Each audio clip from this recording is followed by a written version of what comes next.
नमस्कार, कैसे हैं आप सब लोग? आप सभी का स्वागत है।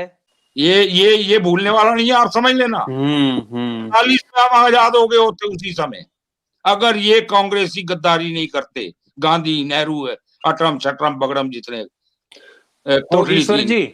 ईश्वर जी, तो आप ये बता रहे हैं कि ये गद्दारी वाली तो आई अंडरस्टैंड कि मतलब इस पे रिसर्च भी है या फिर कुछ आर्टिकल्स भी हैं या फिर इतिहास पढ़िए, सब कुछ मिलेगा आपको। ओके, तो डिफेंस की किताबें पढ़िए, वो उसमें मिलेगा आपको। इंडियन आर्मी की किताबें पढ़िए ना आप। कि ये जो लोग थे, जो कुछ लोग थे, नेता हाँ, नेता वगैरह, इन्होंने ऐसे जनरल किया था। भट्टी के आप यूट्यूब पे वो सुनिए वीडियो, ओके, और फौजी अफसरों के सुनिए जो रिटायर्ड है, आर्टिकल। ओके। और वो भाई डिफेंस में हमारी में तो ईमानदारी से एनालिसिस होता है ना हर वार का, वर्ल्ड में कई भी वार होती हो, इंडियन आर्मी उसका इंडिपेंडेंटली ईमानदारी से एनालिसिस करती है। वो जो एनालिसिस आर्मी के पढ़िए, आप किसी पे बिलीव मत करिए। अपनी आर्मी पे तो आप बिलीव करोगे। मैं हाँ कमेंट्स जी, ऊपर डाल नहीं रहा हूँ ताकि आप डिस्ट्रैक्ट ना हो, नहीं तो सबके नहीं यही देते रहे, मैसेज उससे आ मुझे रहे हैं। ताकत, कमेंट डालिए, मुझे ताकत मिलेगी उससे बोलने ओके, में। ओके, ओके, ओके, फिर नो ठीक है। प्रॉब्लम, लोगों के ओके। व्यूज आते रहने। हुँ। हाँ, तो वहां से ये जो कांग्रेसियों ने गद्दारी करी, गांधी, नेहरू एंड कंपनी, पटेल पटेल जितने थे, कि अंग्रेजों को ताकत दो, भारतीय फौज को कहा, और भारतीयों को कहा सुभाष को मत ताकत दो। साले हमारे ही फौजी हिंदुस्तान के जो अंग्रेज के अंडर थे, अपने ही फौजियों के खिलाफ गोली चला रहे थे, आजाद हिंद फौज के खिलाफ। आप देखो ना कितनी बड़ी विडंबना है। और ये कांग्रेसी कह रहे थे सुभाष चंद्र बोस और उसकी फौज को दो। क्यों? क्योंकि वो हमारे को आजादी दिलाने के लिए आक्रमण कर रहे हैं। ये कसूर था ना सुभाष बोस का, इसीलिए इन्होंने कहा ना कि अंग्रेजों का साथ दो, भारतीय फौज को। हाँ जी। अभी उससे पहले, आपके 2-4 दिन पहले, मैंने आपके वीडियो इधर प्रोग्राम में कहा था कि हमें लानत है, हम इंडिया गेट पे कहां अमर जवान ज्योति को पूछते हैं, किनको, किन भारतीयों को नमस्कार करते हैं, हम जय हिंद करते हैं, हमारा राष्ट्रपति प्रधानमंत्री हर बार, हर अवसर पर, उनको जिन्होंने अंग्रेजों के साथ दिया, भारतीयों ने, जो अंग्रेजों की आजादी को, अंग्रेजों की गुलामी को तो, कामयाब बनाए रखने के लिए शहीद हुए, उनको हम वहां देते हैं अमर जवान ज्योति पे सैल्यूट। क्यों? सलामी होनी चाहिए आजाद हिंद फौज के सैनिकों के लिए, सलामी होनी चाहिए चंद्रशेखर आजाद के लिए, सलामी होनी चाहिए भगत सिंह के लिए, उनके नाम की अमर जवान ज्योति होनी चाहिए। 7,32,000 जो हमारे 1857 से 1947 तक भारतीय शहीद हुए आजादी की लड़ाई लड़ते हुए, उनके नाम की अमर जवान ज्योति होनी चाहिए। उनको सैल्यूट करना चाहिए राष्ट्रपति प्रधानमंत्री। ये किसको सैल्यूट करते हैं जाकर 70 सालों से? लानत है। मैं ना तो इस आजादी को मानता 15 अगस्त 1947 वाली, और ना मैं इनकी अमर जवान ज्योति को मानता। वो फौजियों को मैं फौजी नहीं मानता जो हमारे ही आजादी के दीवानों पर गोलियां चलाते रहे।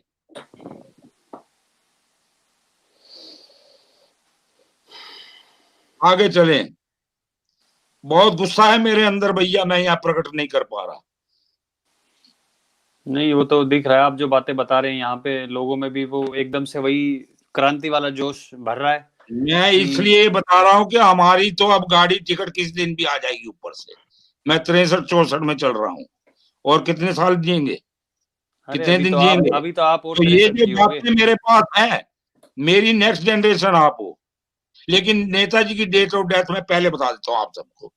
नेताजी की डेट ऑफ डेथ है 16 सितंबर 1985। उनका संस्कार हुआ गुप्तार घाट पर, अयोध्या, जिसका अब नाम हो गया, जिसको हम फैजाबाद कहते आए हैं। उसी के बगल में ही भगवान राम ने समाधि ली थी, जल समाधि। नेताजी की जहां समाधि बनी हुई है, नोट कर लीजिए आप सब अपने पास। 16 सितंबर 1985 नेताजी की डेट ऑफ डेथ है, जो मोदी सरकार हमें बताना नहीं चाहती। कांग्रेस से तो हमने उम्मीद क्या करनी थी? तो बताने में क्या प्रॉब्लम है ईश्वर जी?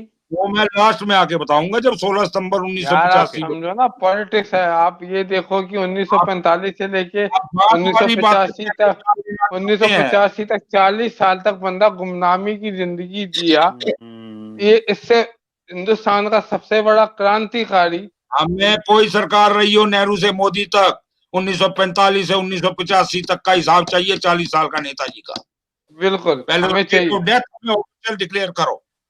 हम तो जानते हैं कि एक चीज नेताजी की 1971 तक तो मेरे फादर का लिंक रहा है सुभाष चंद्र बोस से। मेरे फादर 1971 में एक्सपायर हुए। जी अच्छा, एक क्वेश्चन अभी विभोर भाई ने पूछा था ईश्वर जी, आई डोंट नो कि शायद आपने नहीं सुना। तो जो गांधी जी की 1948 में जो मृत्यु हुई थी, हाँ, उसमें वो क्या? मैं बताता हूँ। हाँ जी। देखो भैया, ये आरएसएस बीजेपी कहती हुई डरेगी। मैं आरएसएस का एक्टिविस्ट हूँ 50-52 साल से। मुझे गर्व है, मेरी फैमिली की 4th जनरेशन आरएसएस में चल रही है। सुनो, अब मैं गौर से ध्यान सुनना मेरी बात। जी सावरकर,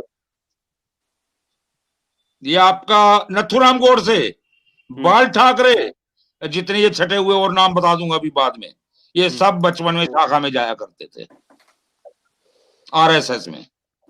आरएसएस की जो शाखा लगती है ना डेली, ये सब ने निक्कर पहनी हुई है। और कई कांग्रेसी जो सेंटर में बैठे हैं ना, उन्होंने भी पहनी हुई है। नाम गिनवा दूंगा उनको कभी कहोगे तो। 1947 से पहले ये सब आरएसएस में गए हुए हैं। सावरकर गरम दल था, जैसे नेताजी सुभाष चंद्र बोस कांग्रेस में गरम दल थे। बाल ठाकरे गरम दल था, उधर वो सावरकर, नथुराम गोडसे गरम दल था। इन आरएसएस में घुटन महसूस की, ये क्रांतिकारी स्टाइल से, भगत सिंह चंद्रशेखर आजाद वाले स्टाइल से आरएसएस को चलवाना चाहते थे। आरएसएस का सारे क्रांतिकारियों को, जितने भी देश में हुए, अंदरूनी समर्थन सबको रहा है। योजनाएं भी दी है आरएसएस ने बना बना के क्रांतिकारियों को, डायरेक्ट अंडरग्राउंड समर्थन रहा है। पर आरएसएस गर्मी सर्दी ओपन अपने नाम से नहीं चाहता था अंग्रेज के सामने। अंडरग्राउंड एक ही संगठन था, काम करता आरएसएस, अलग विंग। तो उसमें गरम दल के लोग भी थे। तो कुछ कुछ कारणों से जैसे नाराज होकर के कभी वो नथुराम गोडसे अलग हो गया होगा और हिंदू महासभा में चला गया पॉलिटिकली आइडियोलॉजी में। उधर बाल ठाकरे शिवसेना में चला गया 66 में। हाँ जी, कांग्रेसियों ने मोहरा बना के उसको ले लिया अपने साथ में, मराठाओं की पार्टी बना ले। इधर सावरकर तो हिंदू महासभा में था ही, उसका नथुराम गोडसे का, और सावरकर को भी तो बंद किया था इन्होंने केस बना के गांधी के चक्कर में, बरी हो गया वो। तो ये जो नथुराम गोडसे का भाई था गोपाल गोडसे, दिल्ली हिंदू महासभा में मेरी उसकी मीटिंग होती रही है सारी बाद में। तो नथुराम गोडसे गांधी को मरवाने में नेताजी का सुभाष का हाथ नहीं था।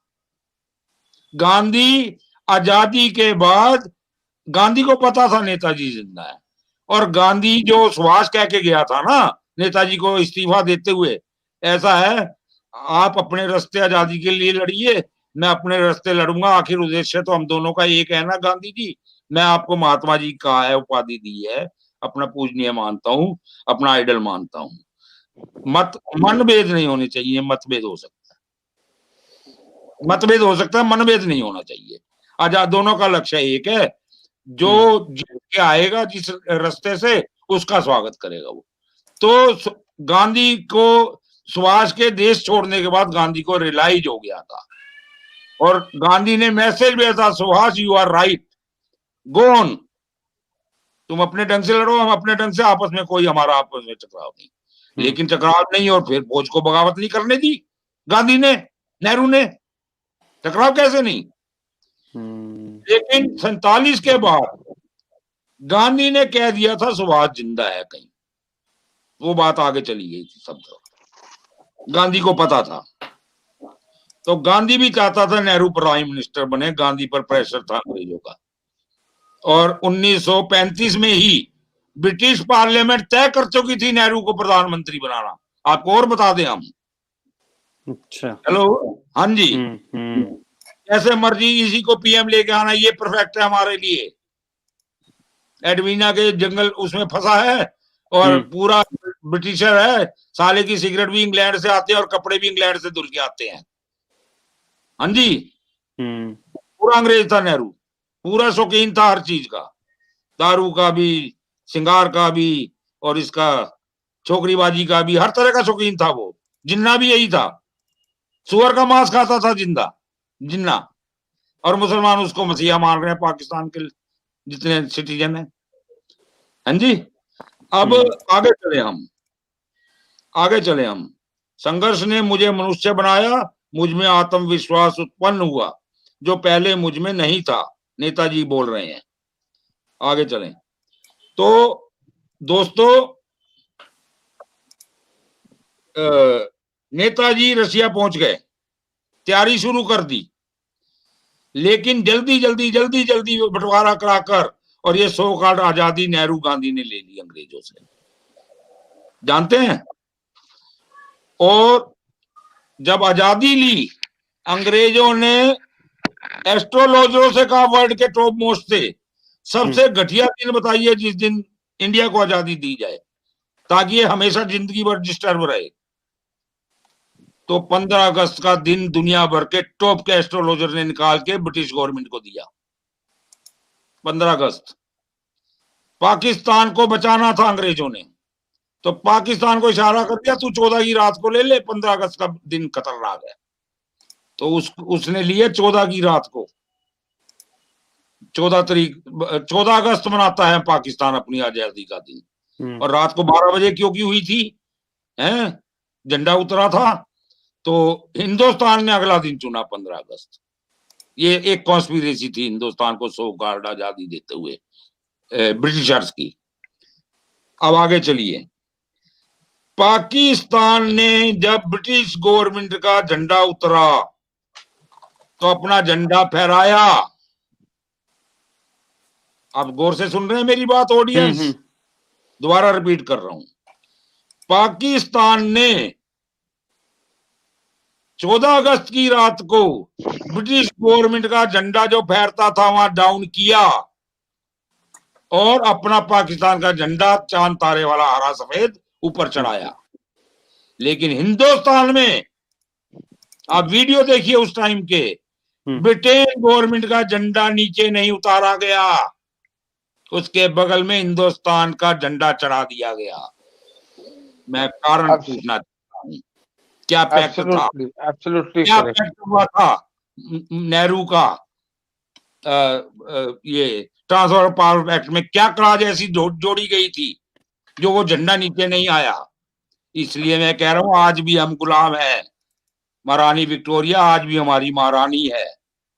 अगर महारानी विक्टोरिया की मूर्ति को दिल्ली में एक पार्क में लगी है और अंग्रेजों की कोई नुकसान पहुंचा देता है गुस्से में आकर के, तो सोनिया गांधी उसको रिपेयर कराने के लिए भेजी है कैबिनेट मिनिस्टर। आप बात को समझ लीजिए, यूपीए गवर्नमेंट के टाइम हुआ। मेरी बातें सब गौर करते जाइए और जहां मैं गलत हूं करेक्ट कीजिए। आप जब पाकिस्तान ने 48 में हमारे पे हमला किया, तब हिंदुस्तान का एयर चीफ कौन था, आर्मी चीफ कौन था? जब चाइना ने हमला किया उस समय हमारे यहाँ चीफ कौन था? उससे पहले 58 में जो कुछ गड़बड़ हुई और फिर 62 में। ये आप नोट करना, आपको दिखेगा। मैं ये प्रमाण दे रहा हूं कि हम गुलाम हैं। 48 में भी अंग्रेज जर्नल हमारा यहाँ का चीफ था जब पाकिस्तान ने हमला किया। और उसके बाद आगे देखो 1962 कब तक हम आर्मी चीफ अंग्रेज ही चलते आए हैं। यानी हमारी हम कहा जाता है हम आजाद हैं। और आजादी में अंग्रेजों का अंडर हमारी डिफेंस रहने का मतलब क्या था? नहीं, उसमें एक छोटा सा करेक्शन करूंगा आपको इसमें ईश्वर जी। 48 में तो मानता हूं हमारे जो चीफ थे वो अंग्रेज थे, लेकिन 48 के बाद जनरल करियप्पा हमारे पहले चीफ बने और उसके बाद से लेके अब तक हमारे चीफ हिंदुस्तानी रहे। हाँ, ये हो सकता है कि उन्होंने गाइडेंस 10 साल तक अंग्रेजों से लियो, ये हो सकता है ऑफिशियली। वो एडवाइजर बना के ली जाती है भाई साहब, आर्मी चीफ बना के नहीं, एयरफोर्स चीफ बना के लिए नहीं। एडवाइजर उनके अंग्रेज ही थे, लेकिन हाँ अरे अंग्रेजों ने पाकिस्तान को आप पे हावी कराना था, इसलिए डिफेंस आपके अपने हाथ में रखी। यहाँ से जाने के बाद भी आप समझते नहीं है बात को। आपकी बात समझ रहा हूँ सर, बिल्कुल ठीक है। बात को ट्रेनिंग लेनी थी हमने। Air marshal sir Thomas Aldrich. हाँ, आगे लाइन पे बताओ ऑडियंस को अब आप खुल के, जो आगे ऑडियंस पढ़ ने रहे बताया ये। हैं। 48 में। हाँ बताए, इनको बताइए। हाँ 48 48 के में तो बाद नहीं, कब तक रहे ये बताओ आप, अपॉइंटेड ऑडियंस कब कैन यू, तक, टेन्योर बताओ अनीता जी, उनका। Anita ji can you tell his tenure? Sir Thomas Elmhirst was the air marshal of air force up to 58। शायद मैं 58 नहीं 56 हो, करेक्ट कर देना मेरे को भाई। एयर मार्शल बन के वो हमारे ट्रेनिंग देगा, एडवाइजर बन के भी दे सकता था पोस्ट में जाके। ये बात किसी ने बताई आज तक 72 साल में किसी गवर्नमेंट ने आपको? ये प्रमाण है कि हम गुलाम हैं आज भी, कॉमनवेल्थ में है। हमें आजादी करने का ऑर्डर वो सिर्फ ब्रिटेन पार्लियामेंट ने प्रोविजन करके वो दिया है, सिर्फ रूल करने का, आजाद नहीं किया हमको अभी। जब तक हम कॉमनवेल्थ में रहेंगे। entire war of 1948 he was 84। हाँ, दाल मखानी। एक ने लिखा 1950 तक। आप देखते जाइए, और कई अंग्रेज अफसर मिलेंगे अपॉइंटेड भारत सरकार में आपको। सिर्फ मैंने तो एक डिफेंस की ओर इशारा किया, और कई जगह मिलेंगे। 1960 ये हो क्या रहा है देश में? देखते जाइए आप। चलो कोई नहीं, आप कंटिन्यू रखिए। हाँ, तो इस पॉइंट पे आगे बढ़िएगा, और कहाँ अंग्रेज अफसर डिप्यूट रहे 10-10, 15-15 साल, जो हमारे पे राज करते रहे आजादी, सो कॉल्ड आजादी के बाद भी। मैं एक बड़ा भैया ही इसको फेमस नारा था। मैं अभी सो कॉल्ड आजादी भी नहीं कहूंगा उसको। हाँ, ये नारा दिया था नेताजी ने, तुम मुझे तो खून हम दो। लोगों को तो, हम तो बिल्कुल बच्चे थे, और बाद में जब ये तो सब कुछ हो ही हाँ। गया था। खैर आजादी के बाद भी हमने कितने टाइम तक ये नारे सुने हैं, ये बताइए जो ऑडियंस। मूवीज वगैरह देखी है या जो भी देखी है। बिल्कुल। अभी आगे चलें। कहाँ था मैं? ये आजादी, अभी माफ करना भैया, जहां मैं वर्ड इस्तेमाल करता हूं ना 15 अगस्त 1947 के लिए सो कॉल्ड आजादी, अभी मैं जो भाषा मेरी है मैं वो बताऊंगा, मैं उसको काला दिवस यूज करूंगा उस दिन को। तो आप समझ जाना 15 अगस्त कह रहा हूं मैं। ओके, ठीक है, मेरे लिए वो काला दिन है जब 20 लाख हिंदुस्तानी कत्ल कर दिए गए बंटवारे के नाम पर। जब हमारे देश का बंटवारा कर दिया गया, हमारी भारत माता की छाती चीर दी गई। तुम सेलिब्रेट करते हो काला दिवस को, अखंड भारत की फिर बात करते हो। अरे जो नेताजी का दिन है 18 सितंबर, और आजादी का, अखंड भारत की आजादी का, उसको मनाओ आप आजादी का दिन आज, अगर आप आजाद हो तो। उसी गवर्नमेंट को स्टैंड करो, कंटिन्यू करो, जिसको 13 देशों ने मान्यता दी थी।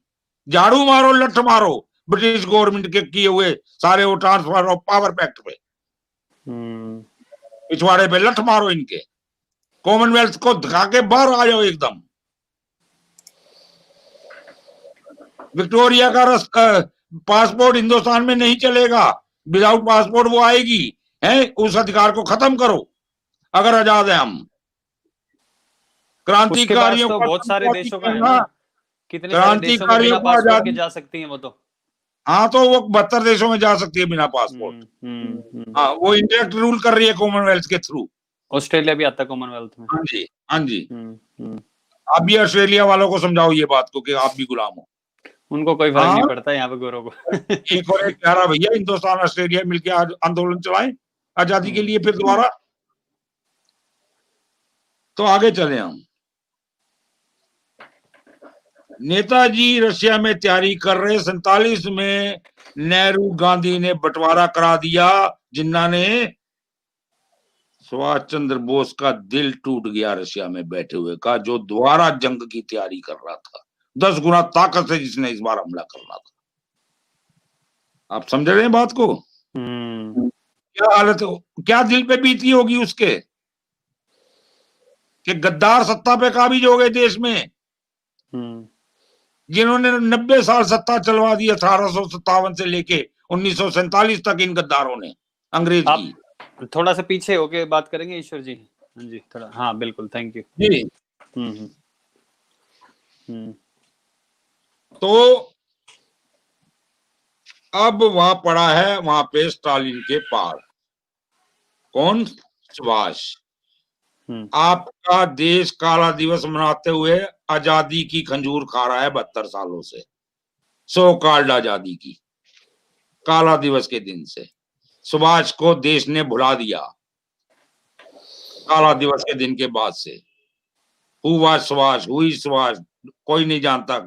जो बचपन में हमें पढ़ाया भी जाता था एक आध लेसन सुभाष का, वो भी गायब कर दिया, ब्लैक आउट कर दिया सुभाष का नाम। आर्मी में सुभाष की फोटो लगा करती थी इंडियन आर्मी में आइडल के रूप में, वो हटवा दी गई डिफेंस के आर्डर से। अच्छा, तुम मुझे खून दो मैं तुम्हें खून दूंगा, आजादी दूंगा का नारा अपनी डिफेंस में से हटवा दिया गया। जगह जगह रेजिमेंटों में लिखा रहता था। क्या नहीं किया उसके साथ आप लोगों ने? उसकी जड़ खोद दी, उसको जमीन में 5 लाख गज नीचे आपने पाताल लोक में दफन कर दिया सुभाष को। उसके लिए संदीप, विभोर, मैं, आप सब हम जिम्मेदार हैं। सिर्फ सरकार नहीं, सिर्फ सरकार नहीं, सरकारें वैसी होती हैं जैसी जनता चुनती है। सरकार को गाली मत दिया करो। अगर गलत सरकार चुनी गई है तो अपने आप को दोष दो कि हमने गलत सरकार चुनी। सरकारें कभी और ऑपोजिशन और सरकार सारे लोग ही ऐसे हो, फिर क्या करें? नहीं तो फिर आप अपने अच्छे लोगों को लाओ ना आगे। आप दलगत राजनीति पे क्यों जाते हो? इंडिपेंडेंट को चुनाइए, इंडिपेंडेंट को दो वोट जो अच्छा है, करेक्टर का है। उसको तो बेचारे को 1 रुपया भी चंदा नहीं देते आप लोग। लेकिन और भी चीज है ना, इंडिपेंडेंट को लोग अगर जिता देते हैं तो फिर वो आगे जाके इन्हीं पार्टियों में ही तो शामिल हो जाता है। नहीं नहीं हो जाता है तो उसके ऊपर पब्लिक, वो हर ऋषि मुनि हमारा जो है राजगुरु होता है, ऋषि होता है, उसके हाथ में एक लकड़ी का दंड रहता है कमंडल के साथ, आपने देखा होगा। वो दंड क्या होता है? वो राजा की पीठ पे बजाने के लिए जाए, राजा गलत करता है तो आपकी जनता के दंड में ताकत होनी चाहिए ना पीठ पे बजाने के लिए। चाहे इंडिपेंडेंट हो, चाहे मोदी हो, तो चाहे कोई भी हो, मनमोहन सिंह हो, चाहे कोई हो। इसी पे आई थिंक ये बिल्कुल फिट बैठता है जो नेताजी ने बोला था। हाँ, ये नारा लगाते हुए इमरजेंसी में जेल गया था मैं, सत्याग्रह करके, जब इंदिरा ने लगाई थी। सच कहना अगर बगावत है तो समझो हम भी बागी हैं। अन्याय करने वाले से अन्याय सहने वाला बड़ा महापापी है। तो दोस्तों, अभी कोई खत्म नहीं हुई है कहानी। हम 1947 तक पहुंचे हैं। 1945 का प्लेन क्रैश मिसलीड करने के लिए था अमेरिका को, ब्रिटेन को और एलाइड फोर्सेज को, ताकि वो नेताजी की तरफ से ध्यान हट जाए। लेकिन 47 में नेताजी का सपना, इन काले अंग्रेज जो आज 72 साल से सत्ता पे राज कर रहे हैं, नेहरू से लेके मोदी तक, मोदी को भी मैं काला अंग्रेज ही मानता हूं जब तक वो सारे गुलामी के बंधन नहीं खत्म करता। वो भी गुलाम भारत का ही प्रधानमंत्री है मोदी, मैं ऐसा मान के चलता हूं। मेरी ऐसी सोच है। जिसने फांसी देनी हो दो, मैं नहीं मानता इस संविधान को अंग्रेजों के दिए वो को। ठीक है, जिसको नाम आया ब्रिटेन से, ये संविधान बन के नाम रख दिया अम्बेडकर का, उसने बनाया। क्या बकवास है, क्या बकवास है। ब्रिटिश पार्लियामेंट एक्ट 1935 देखिए आप, और फिर 45 देखिए एक्ट, उसके अंडर ये कॉन्स्टिट्यूशन बना आपका ब्रिटिश पार्लियामेंट एक्ट के आदेश से। यानी हमारा संविधान बनाने का आर्डर ब्रिटेन की पार्लियामेंट एक्ट बना के देगी। उसके तहत ही हमारा एक्ट काम कर रहा है, कॉन्स्टिट्यूशन काम कर रहा है। विभोर है, उसको बता देना, वो एडवोकेट है ना, वो देख लेंगे इस चीज को। एक मिश्रा है लखनऊ से, एडवोकेट सीनियर सुप्रीम कोर्ट के, उनकी यूट्यूब पे ढूंढना उनको, मिश्रा को, और उनकी वो वीडियो सुनना। वो कॉन्स्टिट्यूशन पे सब आके खोल देंगे आप सबकी। ये कॉन्स्टिट्यूशन हमारा नहीं है, अंग्रेजों का दिया हुआ है, जिसको ये शपथ लेते हैं कॉन्स्टिट्यूशन के नाम पे। मैं इस कॉन्स्टिट्यूशन को ही नहीं मानता। इस कॉन्स्टिट्यूशन से भारतवासियों को न्याय नहीं मिल रहा। जो अंग्रेजों के टाइम में व्यवस्था थी वही व्यवस्था चल रही है अभी भी। आज भी पुलिस हमारी पीठ में लाठियां बरसाती है अगर हम कोई बात का मुद्दा उठाते हैं तो। आज भी घेर घेर के आंसू गैस और गोलियां चला दी जाती हैं हमारे पर। लेकिन एक बात है ईश्वर जी, हमारे पुलिस वाले तो ये करते हैं कि कुछ भी बोल दिया तो जो पीठ पे लाठियां पड़ती हैं, लेकिन हाँ, जो जलियांवाला गोरे बाग लोग बना हैं, देते हैं। जो हाँ ये जो गोरे हैं, अंग्रेज हैं, ये जी, बिल्कुल नहीं करते हैं ऐसा। मैं यहाँ पे बताता हूँ, यहाँ पे मैं पुलिस वाले को सामने खड़े होके कुछ भी बक दूंगा, ये मुझ पे हाथ नहीं उठा सकते फिर भी। तो मैं तो वही आपसे जो कहना चाह रहा हूँ, उन लोगों ने वही बदल आपसे दिया, कहना चाह लेकिन रहा हूँ। हमारे वहीं भी फॉलो कर रहे हैं अभी यहाँ तक। सारे अंग्रेज गए, काले अंग्रेज राज कर रहे हैं 72 सालों से हमारे पर, हमारी पीठ पे लाठियां चलवाते हैं, गोलियां चलवाते हैं, जलियांवाला बाग बना देते हैं। हम्म। आज भी वही कानून, वही कॉन्स्टिट्यूशन चल रहा है, वही आईपीसी के कानून और वो से सीपीसी और जो भी चल रहा है, वही कोर्टों की वही व्यवस्था चल रही है। अंग्रेज के टाइम पे भी न्याय नहीं मिलता था, आज भी न्याय नहीं मिलता। आप लोग इस बात को समझिए, हम गुलाम हैं, इस बात को मान लीजिए। आप आज नहीं मानोगे, 10 साल बाद मारोगे, मेरे मरने के बाद मानना पड़ेगा आप लोगों को। आपको ये आजादी की एक लड़ाई लड़नी पड़ेगी। मैं बार बार सिस्टम चेंज करने पर बात क्यों करता हूं आप लोगों से? ये सिस्टम हमारा नहीं है, अंग्रेजों वाला सिस्टम। हमारा सिस्टम वो चाहिए चाणक्य के टाइम वाला, चंद्रगुप्त के टाइम वाला। वो आर्थिक व्यवस्था चाहिए आपको, वो अर्थव्यवस्था चाहिए। जब स्वर्ण काल था हमारा, वो लाओ ना अर्थव्यवस्था। क्यों फॉलो कर रहे हो इंडियन इंटरनेशनल मॉनेटरी फंड को? क्यों यूएनओ को फॉलो कर रहे हो? ये क्यों गुमनामी बाबा नेताजी थे क्या? हाँ जी, गुमनामी बाबा नेताजी थे। भगवान जी उस समय उनको दूसरे नाम से बुलाया जाता था। गुमनामी बाबा मीडिया ने नाम दिया है, उस समय की मीडिया, 85 की। ओके ओके, एक और 6 महीने क्वेश्चन है यहाँ पे। आंदोलन चला था वहां पर, 6 महीने फैजाबाद में 85 में आंदोलन चला था। अच्छा, उनको फाइनेंस कहाँ से मिलता था नेताजी को? हाँ, नेताजी को हिंदुस्तान, अब उसमें बताऊंगा मैं। ये अच्छा। मिस्टर जोसेफ डिसूजा पूछ रहे हैं ना, हम्म। Mister D'Souza, listen please.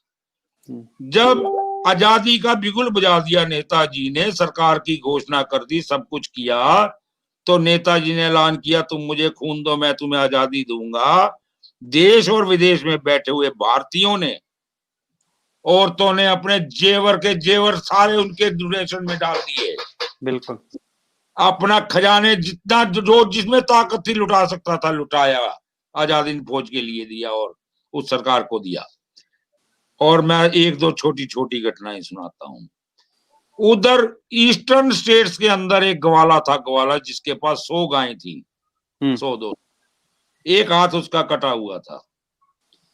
जब नेताजी जागृति के लिए आए तो नेताजी को उसने कहा कि नेताजी, मैं कोई और सेवा नहीं कर सकता, ये गाय है मेरी, मैं इन गायों को लेके फौज के साथ साथ चला करूंगा और रोज इनका दूध निकाल के आपकी फौज को दिया करूंगा पीने के लिए, काम के लिए। क्या बात है। और वो साथ में रहा। अच्छा, उसके बाद एक विधवा थी, एक विधवा ईस्टर्न स्टेट में ही, उधर ही नेपाल में या कहां पर। उस बेचारी, वो विधवा थी, उसने अपने गहने सब दे दिए नेताजी को। और एक बेटा था उसका, बुढ़ापे का सहारा, बुढ़ापे का सहारा, उसने वो बेटा दिया नेताजी को, और कुछ नहीं है मेरे पास, इसको ले जाओ। तो हिंदुस्तानी देश में बैठे थे, चाहे ऑस्ट्रेलिया में संदीप जैसे बैठे थे, चाहे वो शीना आती है, शीना जैसे कनाडा में बैठे थे, सब ने अंदर और बाहर से नेताजी के लिए अपना सर्वस्व खोल दिया था, खजानों का। और नेताजी खुद भी अपने आप में एक बहुत बड़ी रिच फैमिली थी।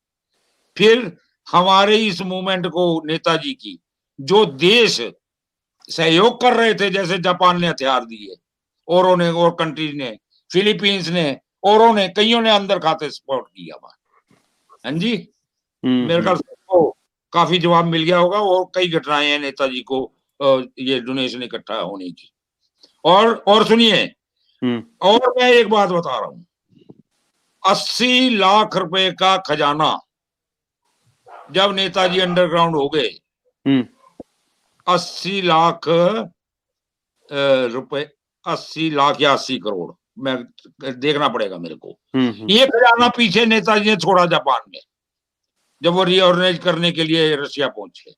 80 करोड़, वो खजाना सारा नेहरू ने जो नेताजी के कभी दो विश्वास पात्र रहे हैं, जिनको इधर लाल किले में सजा सुजा बोल दी थी, उनको ग्रिप में लेके नेहरू ने, पटेल होम मिनिस्टर थे, और वहां से खजाना लूटा गया जापान से, नेता आजाद हिंद फौज का खजाना। वो सारा खजाना उनको माध्यम बना के लूटते हुए, चोरी होते हुए, और वो सब नेहरू पे पहुंचता रहा। नेहरू खानदान हमारा आजाद सरकार का सारा खजाना खा गया। आज वैल्यू लगा लो आप 70 साल बाद, उस 80 लाख करोड़ की कितनी होती है, 80 लाख रुपए की कितनी होती है, या 80 करोड़ की कितनी, 80 करोड़ वैल्यू कर लेना, कितने गुना महंगाई बढ़ी। एक डॉलर 1 रुपए के बराबर था हमारा 1947 में, जो आज 70-72 कितना 85 चल रहा। ये 85 रुपए का डिफरेंस लाने वाली ये 72 सालों में हमारी सरकार है, जिन्होंने हमारे 1 रुपए को 85 रुपए के डॉलर के मुकाबले ला दिया। ये 85 रुपए का डिफरेंस कहा गया, कौन खा गया? हमारा 1 रुपया 1 डॉलर के बराबर था, इंडियन US डॉलर के बराबर। ये 85 रुपए का डिफरेंस लाके दीजिए मेरे को, मेरे देश का।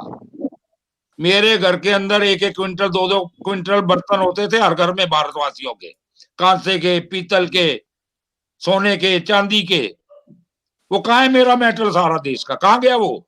आज हम लोहे के बर्तन लेके कूद रहे हैं,